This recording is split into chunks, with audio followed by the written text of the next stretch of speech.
Selamat pagi para kekasih Yesus Kristus dimanapun saudara berada pada saat ini, dan bagaimanapun keadaan saudara pada pagi hari ini.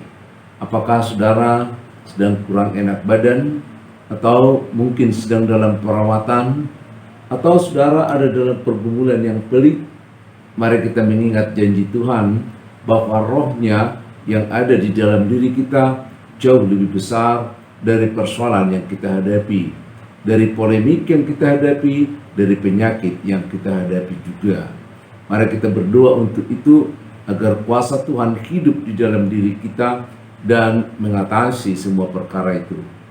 Atau saudara sedang dalam sukacita untuk mempersiapkan ulang tahun atau pesta yang lain, atau sedang mempersiapkan pekerjaan di awal minggu ini, di awal pekan ini, biarlah kita lakukan segala sesuatunya untuk kemuliaan Tuhan.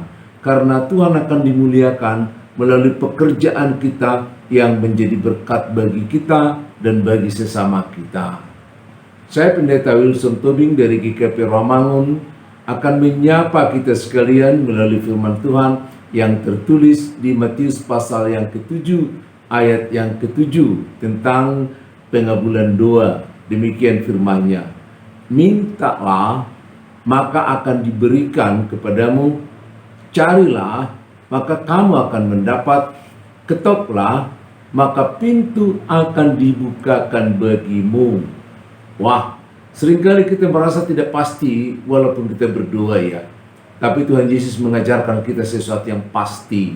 Kalau kita mau meminta, kalau kita mau mencari, kalau kita mau mengetok dalam nama Yesus Kristus, maka kita akan mendapatkannya, kita juga akan menemukannya, bahkan pintu akan dibukakan kepada kita. Luar biasa janji Tuhan, luar biasa firman Tuhan yang boleh membangunkan semangat kita di awal pekan ini.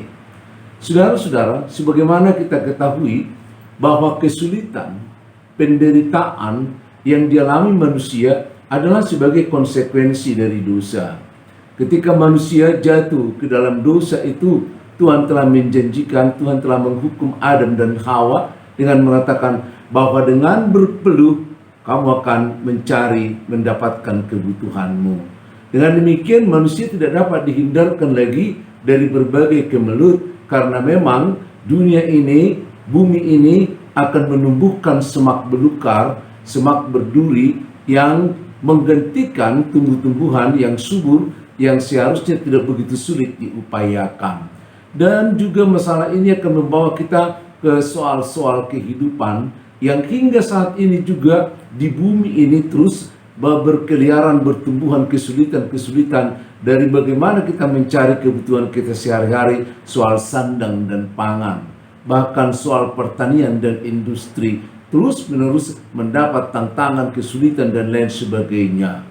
Bukan hanya itu juga, kita juga mendapat kesulitan atau konflik secara sosial, baik di dalam rumah tangga maupun di dalam kehidupan yang lebih luas. Contohnya kita lihat bagaimana kehidupan yang sempit di dalam rumah tangga Kain dan Habel. Pasca manusia jatuh ke dalam dosa, maka mereka saling membunuh, mereka saling cemburu dan lain sebagainya. Dan persoalan ini juga terus merebak. Semakin banyak manusia, semakin hebat persoalan-persoalan demikian yang menimbulkan perbedaan, menimbulkan persoalan.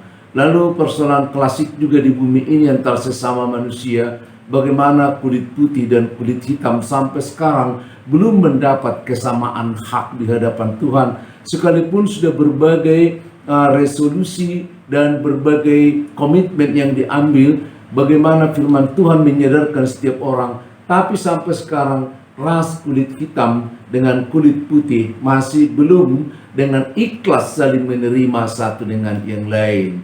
Bahkan hingga saat ini dan terus menerus terjadi hal yang demikian. Yang lebih kejam lagi, ada yang menggunakan dengan sistem kasta. Kastanya bertingkat-tingkat dan lain sebagainya. Itu pun terus menerus sampai sekarang, bahkan masuk di ranah politik. Kadang-kadang kita perluas juga ini, bukan hanya masalah ras, tapi soal kemampuan, soal kecantikan, bahkan yang paling sulit sampai sekarang, perbedaan antara pria dan wanita seringkali belum dapat saling mengakui sesama anak-anak Tuhan, sesama ciptaan Tuhan. Kita seringkali para lelaki masih menganggap para perempuan itu sebagai objek yang harus kita mainkan dengan cara pikir kita sendiri. Kita belum dapat menerima mereka sebagai ciptaan yang sama di tangan Tuhan, dan sama-sama milik Tuhan, sama-sama anak Tuhan, yang kita harus menghargai dia bukan karena dia perempuan, tapi karena dia adalah juga anak-anak Tuhan. Konflik ini terus sampai sekarang membawa begitu banyak penderitaan di rumah tangga yang tertutupi oleh kebijakan-kebijakan mereka dalam hidup ini. Masih ada lagi secara psikologis, kecenderungan kita manusia secara terus-menerus setelah jatuh ke dalam dosa adalah kecenderungan yang terus berbuat dosa. Misalnya kalau kita lihat di Kejadian 6 ayat yang kelima, bahwa setelah pasca kejatuhan ke dalam dosa ini, maka semua manusia sudah jatuh ke dalam dosa dan kecenderungannya berbuat yang jahat. Coba bayangkan, kecenderungan manusia berbuat jahat. Maka konflik itu, persoalan itu yang membubung ya. Belum lagi masalah iblis nggak pernah diam, bahwa dia terus membodoh-bodohi kita dengan okultisme. Orang lebih percaya dukun sekarang kadang-kadang ya, masih sedikit lagi, daripada percaya kepada Tuhan. Orang lebih percaya bertanya kepada para peramal-peramal daripada berdoa bersama dengan Tuhan untuk menentukan masa depannya. Inilah sebenarnya yang membuat manusia sangat menderita. Ya, sangat menderita. Kadang-kadang kita menjadi pihak yang diuntungkan untuk membuat orang lain menjadi rugi. Dan kadang-kadang kita sama-sama dirugikan. Tapi yang jelas, iblis adalah sutradaranya dan kita saling menginjak satu dengan yang lain. Kadang-kadang kita seperti diberikan iblis satu kesempatan lebih baik dari orang lain, tapi itu hanya untuk menyakiti orang yang lain dengan berbagai cara. Dan inilah kesehari-harian manusia di luar firman Tuhan. Mereka sangat menderita, tidak mampu melepaskan diri karena kuasa iblis ini tidak mau melepaskan kita, seperti Firaun yang tidak mau melepaskan bangsa Israel keluar dari perbudakan. Manusia itu sudah lama diperbudak oleh iblis dan hingga sekarang tidak ada yang bisa melepaskan selain Tuhan Yesus. Hingga detik ini, maka kehadiran kekristenan, orang-orang yang diselamatkan oleh Tuhan Yesus dari persoalan ini, bukan hanya dari kematian dan dari dosa, tapi juga dari pemikiran-pemikiran yang rumit seperti ini. Kita harus dibebaskan dengan memandang sesama manusia sebagai ciptaan, dan kita harus memiliki rasa takut kepada Tuhan sehingga kita tidak tega lagi melakukan penganiayaan, diskriminasi, penghinaan, bully dan lain sebagainya kepada sesama manusia, karena kita adalah sesama anak-anak Tuhan. Saudara-saudara, pada awal pelayanannya Tuhan Yesus dalam khotbah di bukit, dia melayani begitu banyak orang seperti yang tidak punya kepemimpinan dan pemimpin. Dia mengajarkan orang banyak itu agar mereka menghadapi segala bentuk penderitaan itu, yang mengalami begitu banyak masalah itu, dengan mengandalkan kuasa Tuhan. Ya, khususnya yang sadar dengan pertarungan ini, karena kita sekarang bertarung bukan dengan sesama kita, tapi kita bertarung dengan penguasa-penguasa yang ada di angkasa. Para iblis yang terus-menerus tidak akan suka melihat kedamaian kita. Bahkan kita juga dirusak dengan berbagai penyakit, dengan semua penganiayaan. Kita lihat dalam Efesus pasal yang ke-6 ayat yang ke-12. Karena semua tantangan ini, karena semua tantangan yang kita hadapi membuat kita semakin kerdil, semakin lemah, semakin terlibat, maka kita diminta untuk berdoa kepada Tuhan. Karena hanya Dialah yang dapat menyelesaikan. Karena Allah itu adalah satu-satunya yang maha kuasa. Hanya di dalam Dia, kalau kita percaya kepadanya, hanya di dalam Dia semua persoalan ini dapat diselesaikan. Hanya di dalam Dia. Tak satu pun manusia yang dapat keluar dari persoalan ini. Kalau dia keluar oleh satu masalah, dia akan masuk ke persoalan yang lain. Tapi di dalam Yesus Kristus, kita akan mendapat kelepasan yang sempurna melalui anaknya. Dia menciptakan kita dengan firman-Nya, sebagaimana di Ibrani pasal yang pertama ayat yang kedua. Tapi dia juga yang menebus kita melalui firman-Nya yang menjadi manusia. Dia datang ke tengah-tengah dunia. Dia adalah Allah yang mau mendengar, bahkan turun memperbaiki kehidupan kita. Kalau masih ingat bagaimana Tuhan Allah memanggil Musa dalam Keluaran pasal yang ketiga, di ayat yang ke-7 dan ayat yang ke-8 dikatakan, "Aku telah mendengar jeritan umatku. Aku melihat bagaimana mereka diperlakukan. Aku mau menolong mereka." Tuhan itu mau sebenarnya berhadapan dengan musuh-musuh kita.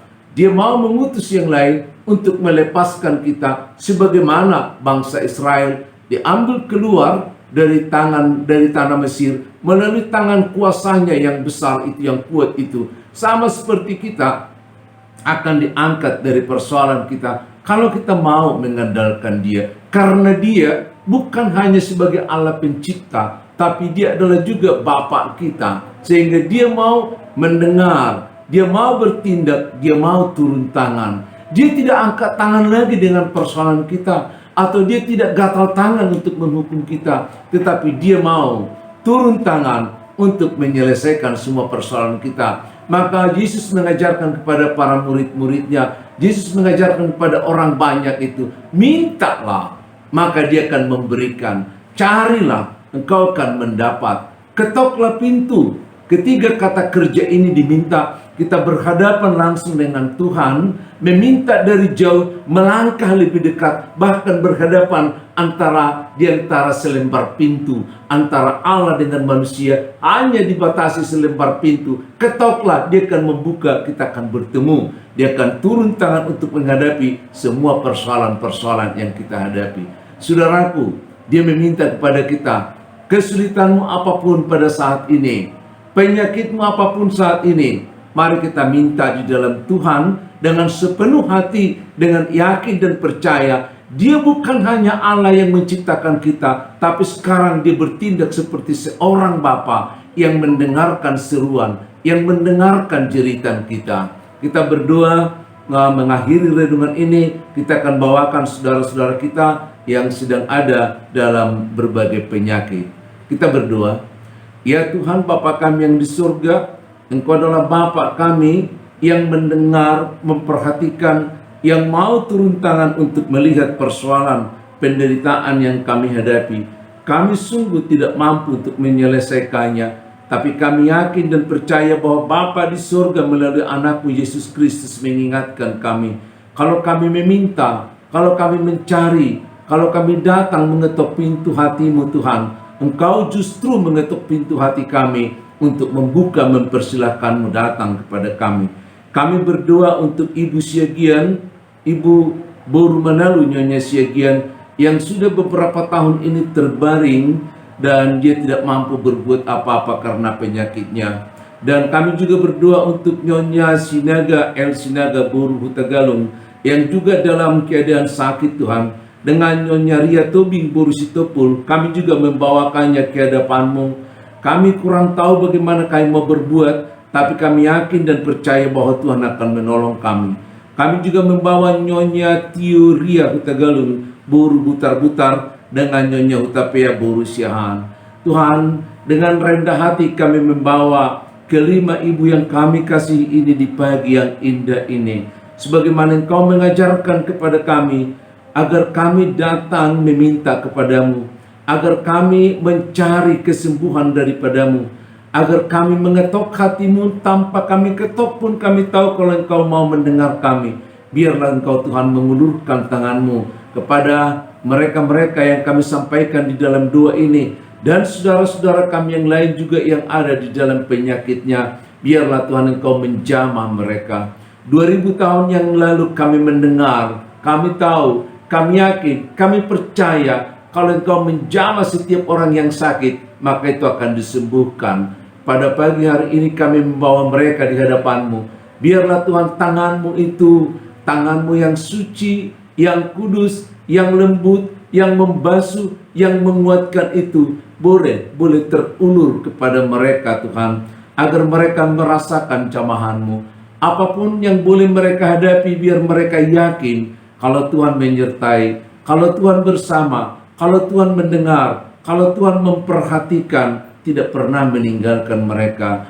Yakinkan kalau keluarga yang kami doakan ini Tuhan di hadapan-Mu dengan sungguh-sungguh, dengan sepenuh hati kami, kalau mereka juga dikuatkan untuk menerima, menghadapi, dan merawat keluarga yang mereka sedang rawat dalam keadaan penyakit mereka. Yakinkan kami Tuhan dalam doa ini, kalau Engkau mendengar doa kami, sebagaimana Engkau melihat dari ibu-ibu kami yang tergeletak sekarang dalam tempat tidurnya, dan yang sedang berusaha untuk penyembuhan dalam nama Yesus, Engkau yang meminta kami menggunakan kuasa ini, agar kuasa-Mu Tuhan berlaku bagi mereka.